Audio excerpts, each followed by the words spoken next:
राधे मेरे प्यारे बच्चों, जैसा कि आप सभी को पता है सीटी का प्रीलिम्स जो था उसका रिजल्ट अनाउंस हो चुका है और बहुत अच्छा रिजल्ट रहा इस बार बच्चों।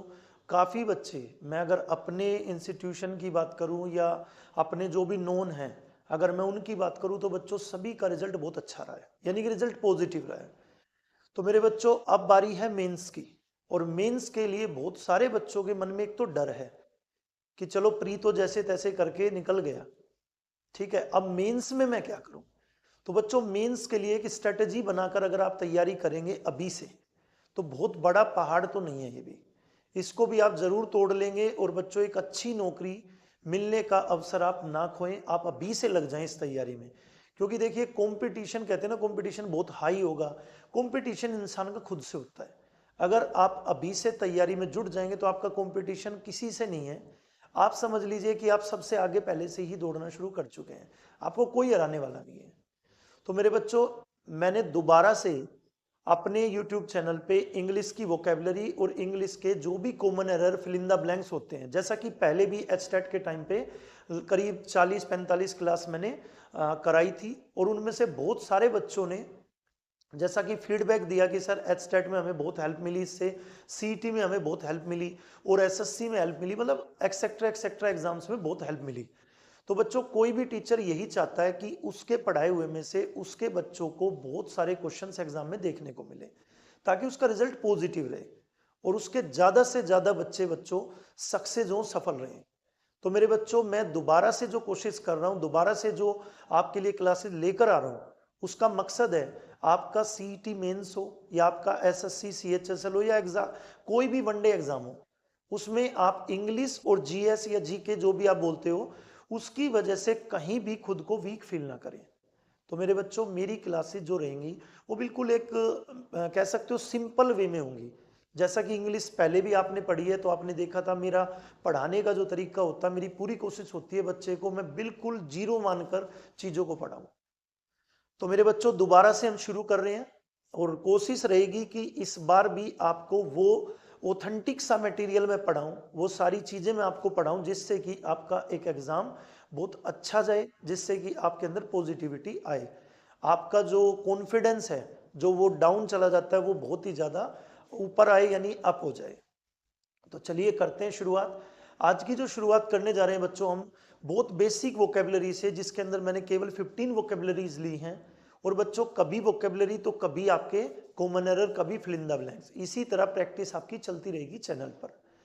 तो जिन बच्चों को अभी तक इस अपने YouTube चैनल के बारे में नहीं पता था, क्योंकि एचटेट की भी बहुत सारी क्लास कराई है पहले, आप देख सकते हो चैनल पे सारा मटेरियल पड़ा हुआ है। तो बच्चों वो बच्चे सब्सक्राइब कर लें, जिन तक पहली बार ये वीडियो पहुंचे वो इसको सब्सक्राइब करें, ताकि आपके हर एग्जाम के लिए जीके और इंग्लिश के बहुत सारे प्रैक्टिस सेट आपको यहाँ पर करने को मिले और बहुत आसान भाषा में करने को मिले। तो चलिए करते हैं बच्चों शुरू। आज की जो क्लास रहेगी हमारी, देखिए आज की क्लास में मैंने बिल्कुल बेसिक वर्ड लिए हैं। मेरी क्लास का नाम ही है वोकेबलरी प्लस इंग्लिश ग्रामर, यानी कि ग्रामर के भी इसके अंदर बहुत सारे प्रैक्टिस सेट कराना चाह रहा हूं और वोकेबलरी के भी। तो बच्चे करते हैं आज की क्लास को हम शुरू। देखिए आज की जो क्लास की शुरुआत है वो बिल्कुल बेसिक, यानी कि ऐसे वर्ड्स लिए मैंने जो कि बहुत सारे बच्चों को पहले से आते होंगे। बहुत सारे बच्चों को लगता होगा सर ये तो बिल्कुल ही आसान से वर्ड्स आपने लिए हैं। आसान लेना इसलिए जरूरी है बच्चों क्योंकि सबसे पहले जो हम शुरुआत करते हैं ना, हमारी शुरुआत होनी चाहिए बिल्कुल बेसिक चीजों से, जिससे कि हमें चीजें समझ आए और कॉन्फिडेंस भी आए। तो आज के जो वर्ड्स हैं बच्चों वो हैं प्लेस रिलेटेड वर्ड्स, यानी कि जगह संबंधी शब्द। जैसे कि किसी का कोई स्थान है रहने का, ठीक है, किसी को कहीं रखा जा रहा है, तो सारे के सारे प्लेस रिलेटेड वर्ड्स हैं। जिसमें आज का पहला वर्ड है बच्चों एपायरी। और एपायरी का मतलब होता है मेरे बच्चों वेयर बीज आर केप्ट, यानी कि मधुमक्खियों का। देखो दो चीजें होती हैं, एक होता है हाइव, एक होता है हाइव। और हाइव के बारे में भी कुछ बच्चे रट लेते हैं कि भाई हाइव का मतलब भी तो सर वही होता है जो आप बता रहे हो। हाइव का मतलब होता है बच्चों छत्ता, यानी कि मधुमक्खी का छत्ता। और छत्ते से क्या मतलब है यहाँ पर, मधुमक्खी अपनी मर्जी से जहां पर रहती है उसे हम हाइव बोलते हैं। लेकिन जहां पर मधुमक्खी पालन करने की कोशिश की जाती है, जहां पर हम मधुमक्खी व्यापार के लिए, शहद के लिए एक पालन करते हैं, उस जगह को बोलते हैं एपायरी। यानी वेयर बीज आर कैप्ट, जहां पर मधुमक्खियों को रखा जाता है वो स्थान कहलाता है बच्चों एपायरी। तो उम्मीद करता हूं ये बात आपको एक ही बार में बिल्कुल इजीली समझ आ जाएगी। Apiary, once again I repeat, where, where का मतलब यहां पर कहां नहीं है। इस सेंटेंस में, इस वाक्य में उसका मीनिंग है जहां, जहां मधुमक्खियों को रखा जाता है वो स्थान कहलाता है एपायरी। सेकंड है बच्चों आपके सामने एबेटर, और एबेटर का मतलब वैसे हिंदी मीनिंग में होता है, हिंदी मीनिंग जो इसका है वो है कसाई खाना, कसाई खाना। और कसाई खाना से मीनिंग आप समझ ही गए होंगे बच्चों, वेयर एनिमल्स आर सैल्यूटेड, मतलब जहां पर एनिमल्स यानी कि जंतुओं को, जीव जंतुओं को बच्चों काटा जाता है, उस स्थान को बोला जाता है एबेटर। वेयर एनिमल्स आर सैल्यूटेड यानी कि जहां पर उनको काटा जाता है। थर्ड की अगर मैं बात करूं तो बच्चों आपके सामने है एक्वेरियम। बहुत इजी वर्ड है जिसको सभी बच्चे जानते हैं, क्योंकि मोस्टली हम इसको सजावट के लिए अपने घरों में भी यूज करते हैं। यानी कि आ ग्लास टैंक फॉर फिशेज, एक ऐसा कांच का टैंक जिसके अंदर बच्चों मछलियों को, जिसके अंदर मछलियों को सजावट के तौर पर रखा जाता है, तो उसे हम कहते हैं, उसे हम कहते हैं दोस्तों एक्वेरियम। यानी एक ऐसा ग्लास का टैंक कह सकते हो जिसके अंदर पानी भरा हुआ है और उसमें फिशीज है। फिशीज का मतलब यहाँ पर एक प्रकार की मछली नहीं, विभिन्न प्रकार की मछली, जैसे ऑरेंज कलर की, ब्लैक कलर की, ब्लू कलर की, मतलब कलरफुल मछलियों के लिए वर्ड यूज होता है फिशेज। तो उम्मीद करता हूं बच्चों आपको ये तीनों वर्ड याद अच्छे से हो जाएंगे एक ही बार पढ़ने से। एपायरी का मतलब एक ऐसा स्थान जहां पर मधुमक्खियों को पाला जाता है। एबेटर का मतलब कसाई खाना जहां पर जीव जंतुओं को, पशुओं को काटा जाता है। एक्वेरियम का मतलब बच्चों एक ऐसा ग्लास टैंक, एक कांच का टैंक जिसमें पानी भरा हुआ है और उसमें फिशेज हैं, यानी कि अलग अलग कलर की मछलियां हैं। तो बच्चों बढ़ते हैं हम आगे, यानी कि नेक्स्ट हमारे जो 3 वर्ड हैं उनकी तरफ। नेक्स्ट 3 वर्ड में हमारा फोर्थ वर्ड है दोस्तों अरीना। और अरीना नाम का जो शब्द है बच्चों, अरीना का मतलब होता है, हिंदी मीनिंग अगर मैं बात करूं तो अखाड़ा, हिंदी मीनिंग की बात करें तो अखाड़ा। और अखाड़ा आप सभी को पता है कुश्ती लड़ने के लिए होता है, यानी अ प्लेस फॉर रेसलिंग। यहां पर रेसलिंग से मतलब है मेरे बच्चों कुश्ती। तो बहुत इजी भाषा में मैं कोशिश कर रहा हूं कि आप ये सब चीजें याद रख पाए। अरीना का मतलब अखाड़ा और अखाड़ा मतलब अ प्लेस फॉर रेसलिंग। जब भी एग्जाम में क्वेश्चन आएगा तो वो ये वाली लाइन एग्जामिनर देता है, अ प्लेस फॉर रेसलिंग। ऑप्शन में देगा ये वाले वर्ड, अरीना हो सकता है, आर्सेनल हो सकता है बच्चों, असाइलम हो सकता है, ये वर्ड देगा। तो यहां पर अरीना मतलब कुश्ती करने का स्थान, यानी कि अखाड़ा। नेक्स्ट फिफ्थ की बात करूं तो बच्चों इसको आर्सेनल कहा जाता है, और आर्सेनल मतलब वेयर एम्यूनेशन आर केप्ट। अब यहां पर जो एम्यूनेशन है इसका मतलब है शस्त्र कह सकते हो बच्चों, आप शस्त्र कह सकते हो, यानी कि हथियार रखने का स्थान क्या कहलाएगा, आर्सेनल। जहां पर बच्चों हथियार रखे जाते हैं उस स्थान को हम कह सकते हैं आर्सेनल। नेक्स्ट की बात करूं असाइलम की, तो असाइलम का मीनिंग एक प्रकार से बच्चों पागल खाना है। असाइलम मीनिंग होता है एक प्रकार का पागल खाना। अब देखिए पढ़ते हैं इस बात को, एग्जाम में ये लाइन लिखी मिलेगी, a place for lunatics and refugees are kept, एक ऐसा स्थान जहां पर बच्चों मतलब एक वो जगह जो किसके लिए है, लुनेटिक्स और बच्चों रिफ्यूजीज के लिए। रिफ्यूजीज आपको पता होगा शरणार्थी होते हैं, शरणार्थी के लिए यूज होता है बच्चों रिफ्यूजी शब्द। और लुनेटिक्स का मतलब होता है पागल। किस चीज के पागल, तो बच्चों कह सकते हो देश प्रेम में पागल। मतलब जैसे आपने गदर मूवी देखी होगी, तो गदर मूवी में एक पाकिस्तान की तरफ का व्यक्ति होता है जो अमरीश पुरी का बेटा होता है, वो बच्चों बात बात पे हिंदुस्तान जिंदाबाद के नारे लगाता है।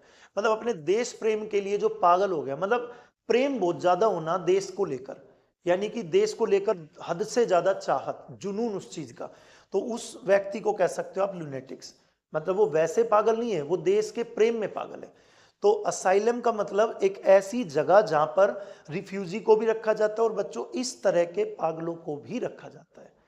तो उम्मीद करता हूं आपको ये 6 वर्ड बहुत अच्छे से इजी भाषा में समझ आएंगे। मेरी कोशिश भी यही है कि आपको एक बार से ज्यादा ये पढ़ने ना पड़े, आपको इजीली ये याद हो जाए। क्वेश्चन नंबर 7 की अगर बात करें, 7 बच्चों वर्ड है हमारा एवायरी, और एवायरी बिल्कुल एपायरी की तरह है। वेयर वहां पर बीज था, यहां पर बच्चों बर्ड्स है। जहां पर पक्षियों को रखा जाता है उस स्थान को बोलते हैं दोस्तों aviary. Where birds are kept, एपायरी, यहां पर पी आ जाए तो क्या बन जाएगा, वेयर बीज आर केप्ट। अगर मैं बात करूं 8th की, तो देखो बच्चों इसको पढ़ते हैं आर्काइव्स। आर्काइव्स का मीनिंग होता है where government records are kept, मतलब जहां पर सरकारी कागजात रखे जाते हैं उस स्थान को बोलते हैं आर्काइव्स। आर्काइव्स का मीनिंग हो जाएगा जहां पर सरकारी कागजात रखे जाते हैं, सरकारी डॉक्यूमेंट्स रखे जाते हैं, तो उस स्थान को एक नाम दिया गया है आर्काइव्स। नेक्स्ट है बच्चों 9th पे armourer, where guns are kept. आपने बहुत सारी फिल्मों में देखा होगा कि इस तरह से बंदूकों को ऐसे खड़े करके रखे होते हैं, बहुत सारी बंदूकें। और वहां पर बच्चों जब युद्ध की घोषणा हो जाती है, जब लड़ाई की घोषणा, जैसे बहुत सारी फौज से रिलेटेड मूवी देखी होंगी आपने, तो उसमें बहुत सारी मूवीज में देखा होगा कि इस तरह गन्स रखी होती हैं। तो जैसे युद्ध की अनाउंसमेंट होती है तो बहुत सारे सैनिक उनको लेकर, मतलब उनको लेने के लिए दौड़ते हैं उस रूम की तरफ, तो उसी रूम को आर्मोरर कहा गया है, उस स्थान को आर्मोरर कहा गया है जहां पर गन्स रखी हुई हैं। ठीक है बच्चों, उम्मीद करता हूं ये भी आपको इजीली समझ आएगा। बात करें अगर हम 10th 11th और 12th की, बहुत इजी और बेसिक क्लास से शुरू कर रहा हूं मैं इसको। जिन भी बच्चों तक ये वीडियो पहुंचे बच्चों, इसको मल्टी टाइम रिवाइज करना। क्वेश्चन हार्ड कुछ नहीं होते, बस जो हमें नहीं आता वो हार्ड है, अब जो हमें आता है वो तो आसान ही लगेगा पेपर में भी। बच्चों ये बायरे जो लिखा है इसका मतलब है, जो बेयर लिखा है, आ होम ऑफ काउ, यानी कि इसको आप एक प्रकार से गौशाला भी कह सकते हो। गौशाला जहां पर गाय को रखा जाता है, गाय का घर, गाय का घर कहलाएगा बायर। अब बच्चों 11 पे लिखा है burrow and warren, a home of rabbit, यानी कि आप समझ सकते हो कि ये किसका घर है, तो चूहे का घर, चूहे के लिए वर्ड यूज हुआ है। 12 की बात करूं तो बच्चों यहां पर बैरेक्स का मतलब होता है आ होम ऑफ सोल्जर्स, सैनिकों का, सैनिकों को रहने का स्थान, यानी कि सैनिकों का घर कह सकते हो आप एक तरह से, सैनिकों का घर। उम्मीद करता हूं बच्चों 12 वर्ड तक आपको बहुत आसान भाषा में और एक ही बार में चीजें याद होंगी, क्योंकि मैं उसी कोशिश के साथ इन क्लासेस को डेली बढ़ाता चलूंगा कि एक एक चीज एग्जाम की कोई छूटे ना, और बच्चों बहुत सिंपल और आसान भाषा में हो, ताकि जिस बच्चे को इंग्लिश से डर लगता है, जिसको लगता है कि इंग्लिश एक पहाड़ है, तो अक्सर मैं अपने थंबनेल पे लिखता हूं कि अगर किसी को इंग्लिश पहाड़ लगती है तो वो हमारे साथ चले, हम तोड़ेंगे इस पहाड़ को। तो बच्चों हम इस पहाड़ को तोड़ने के लिए तैयार हैं, ठीक है, अगर आप रेडी हो तो हम इस पहाड़ को तोड़ ही देंगे। अगर बात करें 13 14 15 की, आज के 15 वर्ड है बच्चों, और 15 वर्ड लेने का मकसद ये भी है कि एकदम से 20 25 50 वर्ड लूं तो उससे बहुत सारा गैप हो जाएगा बच्चों में। यहाँ पे बच्चों बान का मतलब है अ होम ऑफ आउल, यानी उल्लू का घर, यानी उल्लू के घर को कहेंगे हम। बड़े सिंपल वर्ड है, इनको तो देखते ही वैसे भी समझ जा रहे होगे आप। 14 नंबर पे बच्चों ब्रेवरी लिखा है, जो कि वेयर बियर इज मैन्युफैक्चर्ड, जो बियर होती है जिसको लोग पीते हैं थोड़ा बहुत नशे के लिए, हल्के नशे के लिए कह सकते हो, तो बच्चों वो जहां पर मैन्युफैक्चर होती है, जहां पर बनती है, उस जगह को कहते हैं दोस्तों ब्रेवरी। ब्रेवरी मतलब जहां पर बियर बनाई जाती है। अगर मैं लास्ट वर्ड की बात करूं आज के की, बेकरी बच्चों बड़ा सिंपल और डेली यूज में होने वाली चीजें यहां से हम परचेज करते हैं, वेयर ब्रेड इज मेड। अब दोस्तों ब्रेड का मतलब सिर्फ ब्रेड नहीं है, डबल रोटी नहीं है, ब्रेड का मतलब बच्चों ब्रेड से रिलेटेड जितनी भी चीजें हैं ना उनको लेकर होता है। जैसे कि ब्रेड से ही बनता है केक, ब्रेड से ही बनता है केक, वो भी बेकरी में मिलेगा, डबल रोटी मिलेगी, ठीक है, पेस्ट्री, मतलब इस तरह का बिस्किट, सारी चीजें मिलती हैं कहां पर, बेकरी में। तो बच्चों मैं उम्मीद करता हूं आज के 15 वर्ड आपको बहुत आसान और बहुत अच्छे लगेंगे, और इन वर्ड्स को याद करने के बाद आपके अंदर थोड़ा सा मोटिवेशन भी आएगा कि चलो ये 15 तो याद हुए। देखो, किसी भी अगर लक्ष्य को आप प्राप्त करना चाहते हो तो टारगेट छोटे छोटे बनाओ। अगर आप एकदम से बहुत बड़े टारगेट बनाओगे तो एक तो आप कर नहीं पाओगे उसको, और दूसरा जब नहीं कर पाओगे तो डीमोटिवेशन आएगा। यानी कि कई बार ऐसा होता है ना कि आपने टारगेट बना लिया कि 1.5 महीना बचा है मेरे किसी एग्जाम में, तो मैं डेली के 15 पेज पढ़ूंगा या 20 पेज पढ़ूंगा, और आप पढ़ नहीं पाते हो। फिर नहीं पढ़ पाते हो तो आपके अंदर जो डर है वो बढ़ता ही जाता है एग्जाम तक, और बच्चों इतना डिमोटिवेट हो जाते हो कि जो आता हुआ काम है ना वो भी नहीं होता फिर आपसे। तो उम्मीद करता हूं आज की ये क्लास आपको अच्छी लगेगी बच्चों, आपके काम आएगी। और इस क्लास को डेली कंटिन्यू करने के लिए, ठीक है, एक टाइम पर्टिकुलर मैं आपको बताऊंगा जिस टाइम में, अभी तो फिलहाल ये क्लास में बिना टाइम के आपको चैनल पे अपलोड कर दे रहा हूं, आप इसको पढ़िए। लेकिन जैसे ही रेगुलरिटी बन जाएगी 1-2 दिन में, तो इसका एक टाइमिंग रखेंगे क्लास का जिसमें बच्चों लाइव आकर बच्चों को ये क्लासेस सीखने का, पढ़ने का आनंद प्राप्त होगा। तो जय श्री राधे आप सभी प्यारे बच्चों को। उम्मीद करता हूँ आप सभी अच्छे होंगे और इस क्लास को देखने के बाद बहुत अच्छे हो जाएंगे। राधे राधे सभी बच्चों।